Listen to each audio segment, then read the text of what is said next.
Hay una guerra que no suena con espadas, ni se libra con ejércitos. Una guerra silenciosa que arde dentro de cada ser humano. Es la batalla invisible del alma. Pablo la describió con una claridad que atraviesa los siglos. Andad en el Espíritu, y no satisfagáis los deseos de la carne. Con esas palabras, reveló un misterio eterno. Dentro de cada hombre y mujer habita una lucha constante. Un conflicto entre dos fuerzas que tiran en direcciones opuestas. Una busca elevarnos hacia la luz. La otra, arrastrarnos hacia la oscuridad. No se trata de cuerpos y espíritus como enemigos externos, sino de dos naturalezas que coexisten en tensión dentro del mismo corazón. En la carne, el ser humano persigue sus impulsos, su deseo de placer, dominio, venganza o reconocimiento. En el espíritu, el alma busca pureza, propósito y amor verdadero. Cada decisión, cada pensamiento, se convierte en una elección entre ambas fuerzas.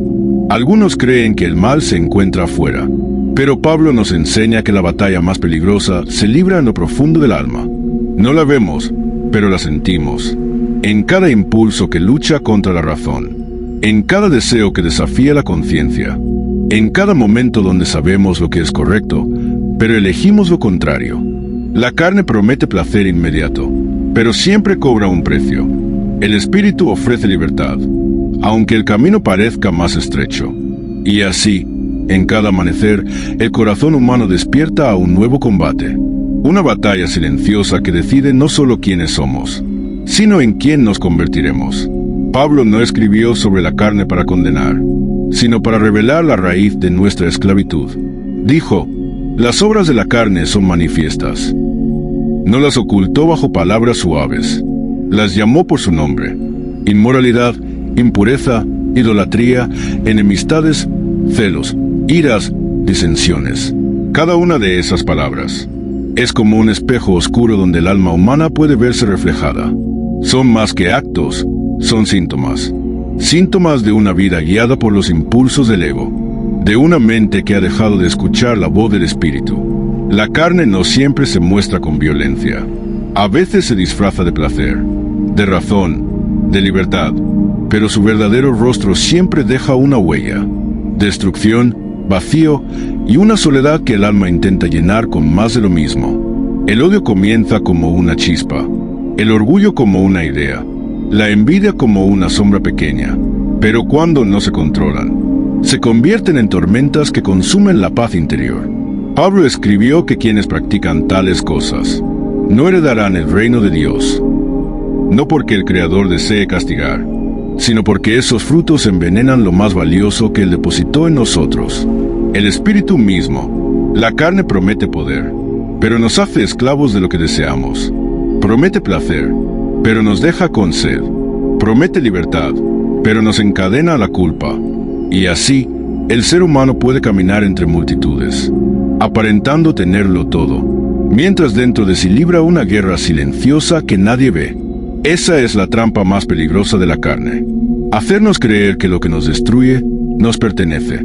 Pero el alma sabe cuándo ha sido contaminada, porque aunque el cuerpo sonría, el espíritu gime, y esa voz interna que clama, esa incomodidad que no se apaga, no es condena, es el espíritu recordando que fuimos hechos para algo más grande.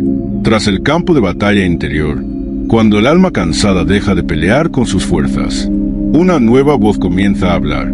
Es suave, es clara, no exige, guía, no grita, susurra.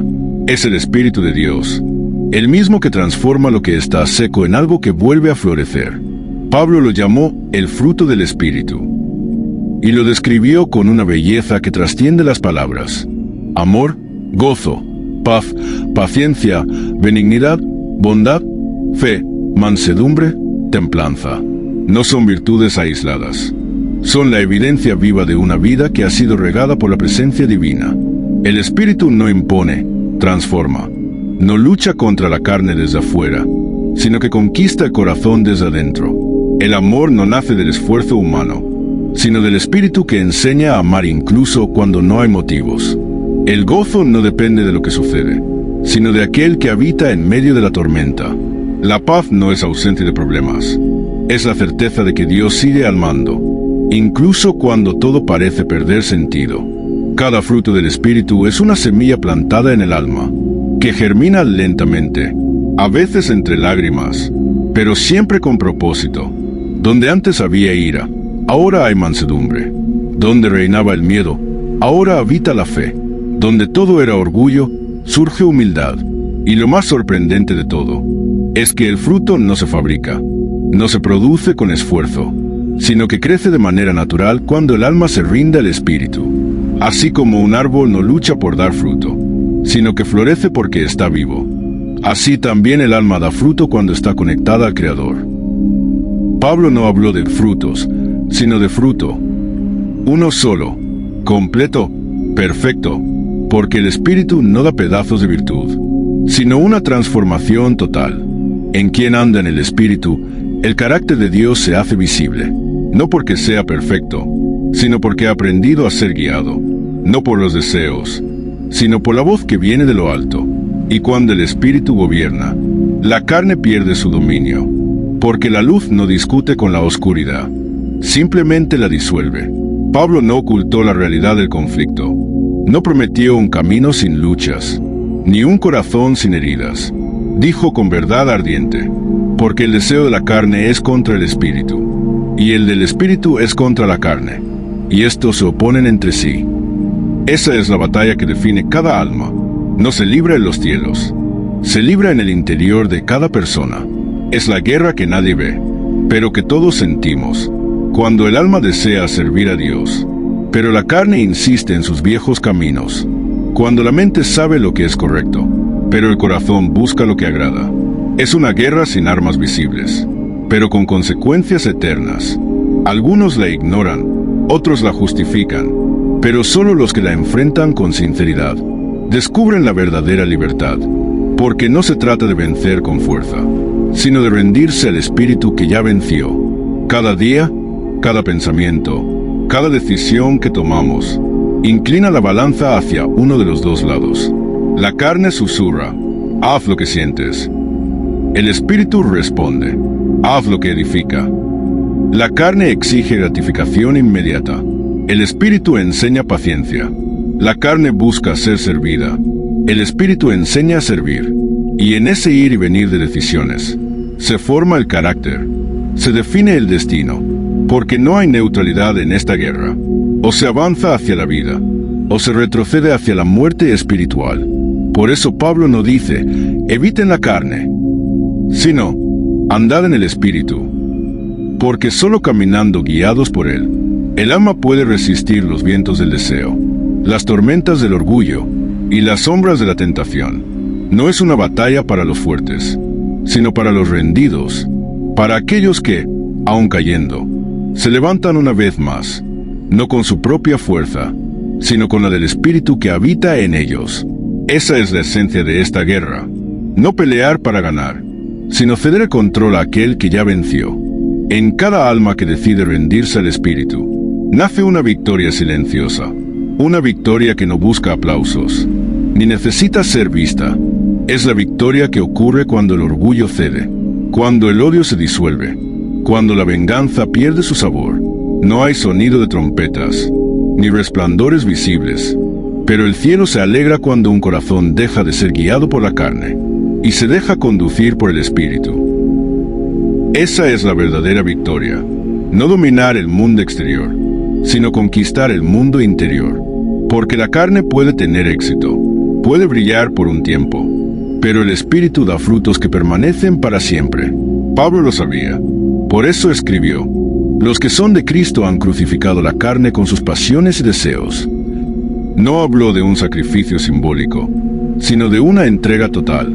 Cada vez que elegimos el perdón sobre la ira, la humildad sobre el orgullo, la verdad sobre la apariencia, estamos clavando un clavo más en la cruz del ego. Y mientras la carne muere, el Espíritu florece. El alma comienza a ver con nuevos ojos, a sentir con nuevo corazón, a vivir con una libertad que ya no depende del mundo, sino de aquel que lo habita todo, porque el Espíritu no solo cambia lo que hacemos, cambia quiénes somos. Y cuando Él gobierna, la tormenta se calma. Cuando Él llena, el vacío desaparece. Cuando Él guía, el alma encuentra su propósito. Esa es la victoria del espíritu. No aniquilar a la carne, sino transformarla. No eliminar la humanidad, sino redimirla. Porque el espíritu no vino a destruir lo humano, sino a devolverle su verdadera forma. La imagen del Creador reflejada en cada corazón. Y cuando eso sucede, cuando el alma aprende a andar en el espíritu, la batalla ya no se libra con temor, sino con paz. Porque quien camina en el espíritu, ya no huye de la oscuridad, simplemente camina iluminando el camino. Al final del camino, cuando el ruido del mundo se apaga, y solo queda la voz de la conciencia, cada uno descubre la verdad más simple y más profunda. Los frutos revelan el árbol. No importa cuánto aparentemos, cuánto sepamos, o cuánto digamos creer. Al final, la vida misma muestra quién gobierna el corazón. Pablo no escribió estas palabras para dividir, sino para despertar, porque el Espíritu no busca hombres perfectos, sino corazones dispuestos. No exige pureza absoluta, sino sinceridad en la lucha. En cada caída, en cada lágrima, el Espíritu sigue obrando. No se aleja cuando fallamos, nos levanta cuando lo buscamos, porque lo que Él mira no es la derrota, sino el deseo de volver a levantarse. Todos somos un campo donde crecen dos semillas, la de la carne y la del espíritu. Lo que alimentamos, eso florece. Si alimentamos el resentimiento, cosecharemos soledad. Si alimentamos la fe, cosecharemos paz. Si damos lugar al orgullo, crecerá la distancia. Si damos lugar al amor, crecerá la vida. Así de sencillo, así de profundo.